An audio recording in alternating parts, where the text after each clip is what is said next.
ডাক দিয়ে বলে, আবু বকর দেখো দেখো কোথা থেকে আওয়াজ আসতেছে। এবার হযরত আবু বকর চোখের পানি মুছে আর গাড়ি সামনে গায় খুঁজতে খুঁজতে দেখতে পারলেন ওই যে খেজুর গাছের শুকনা মোড়াটা, ওটা থেকেই কান্নার আওয়াজ আসতেছে। আবু বকর ডাক দিয়ে বলেন, নবী কান্নার আওয়াজ কোথা থেকে আসছে নবী গো, আপনি কি জানেন? নবী তাকায় দেখেন শুকনা খেজুর গাছের মোড়া, এটা থেকেই কান্নার আওয়াজ আসতেছে। আবার আল্লাহর নবী এক কদম দুই কদম করে করে করে করে খেজুর গাছের মোড়ার কাছে চলে গেলেন।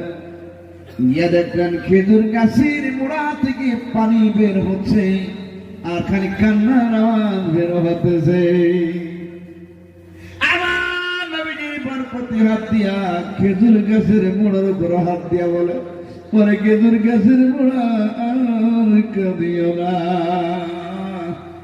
তোমার কান্না আমি সহ্য করতে পারি না, আর কাঁদিও না, আর কাঁদতে হবে না।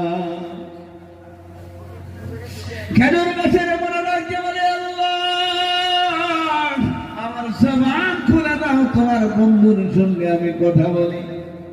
আমার আল্লাহ খেজুর গাছের মোড়ার জবান খুলিয়া দেয়।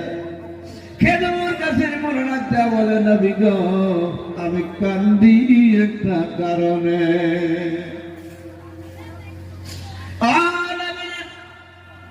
মসজিদে নববীর মধ্যে নতুন মিম্বার তৈরি হয়েছে, আপনার সরাসরি এসে মেম্বারের মধ্যে বসে বললেন নতুনটায়, আমি বুঝতে পেরেছি আপনার রহমত বরকতের শরীরের ছোঁয়া আমার মাধ্যমে আর লাগবে না, এই জন্যই আমি কান্দি গো নবীজি।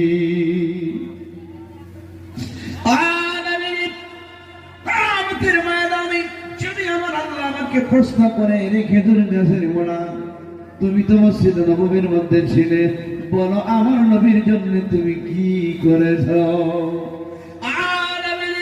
আপনি যদি দাইমি ভাবে আমার মাধ্যমে আসতেন বসতেন খুতবা দিতেন, কিয়ামতের দিন মুসিবতের সময় আমি বলতে পারতাম, গো আল্লাহ তোমার হাবিবকে আমার মধ্যে বসার সুযোগ দিয়েছে, আমার মধ্যে দাঁড়ানোর সুযোগ দিয়েছে, খিদমত করেছে। এখন নতুন মেম্বার তৈরি হয়েছে, আপনি তো আমার মাধ্যমে আর বসবেন না, আপনার শরীরের ছোঁয়া আমি আর পাবো না, এই জন্যে কান্দি গো নবীজি।